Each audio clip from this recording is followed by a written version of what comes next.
D'abord, ce qui est important, c'est que c'est une journée qui attire l'attention sur une question primordiale, qui est celle de la préservation de l'environnement de manière globale. Vous savez, l'homme ne peut pas vivre en dehors de son environnement et il est important que cet environnement soit protégé. Donc une journée comme ça, c'est une journée qui nous interpelle, mais aussi une journée qui nous permet de sensibiliser sur cette question cruciale dont notre vie dépend.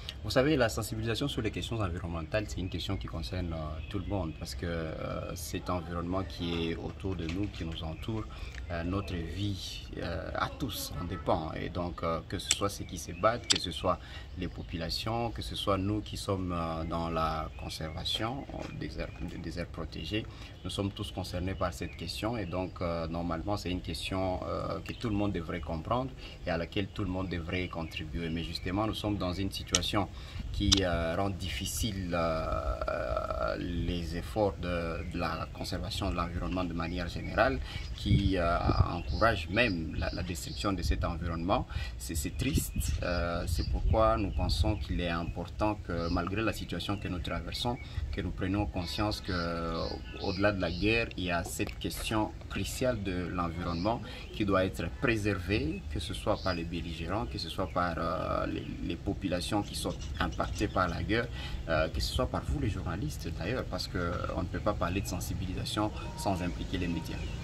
Vous savez, depuis le début de cette guerre, l'ICCN et le parc national de Virunga de manière particulière a été les premières victimes, je vais le dire comme ça, de ces conflits, parce qu'il y a eu un impact considérable sur les écosystèmes du parc national de Virunga.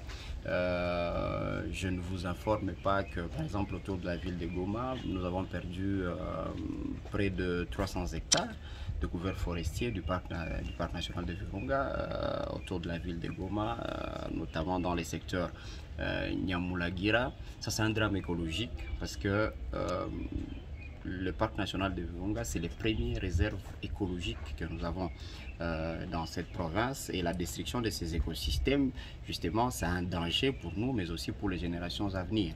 Nous comprenons la situation complexe de déplacés qui, justement, sont eux aussi victimes de la guerre.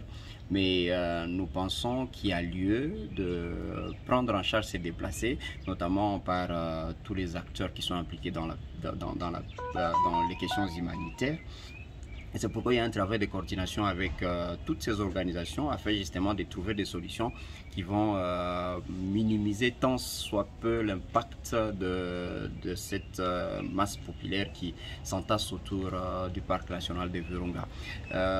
Il y a notamment des questions cruciales comme la question de l'énergie pour la cuisson, parce que généralement les déplacés vont chercher le bois dans le parc.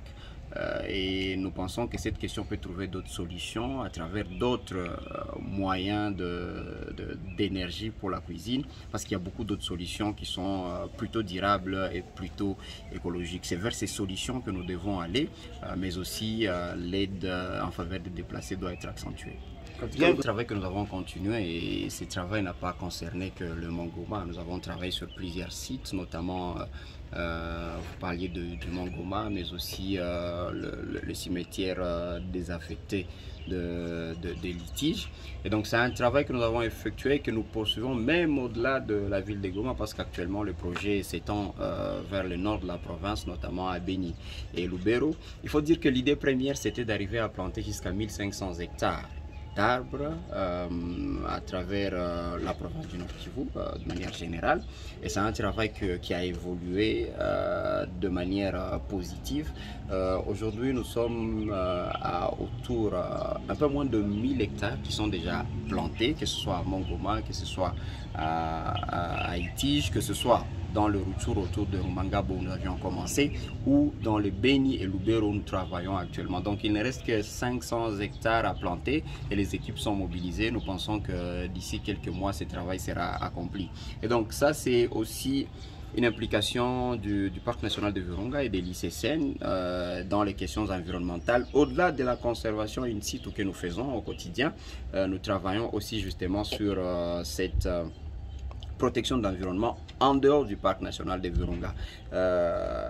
Peut-être une parenthèse, parce que c'est aussi une question environnementale. Vous avez vu, nous avons travaillé avec l'UNICEF sur le projet d'adduction d'eau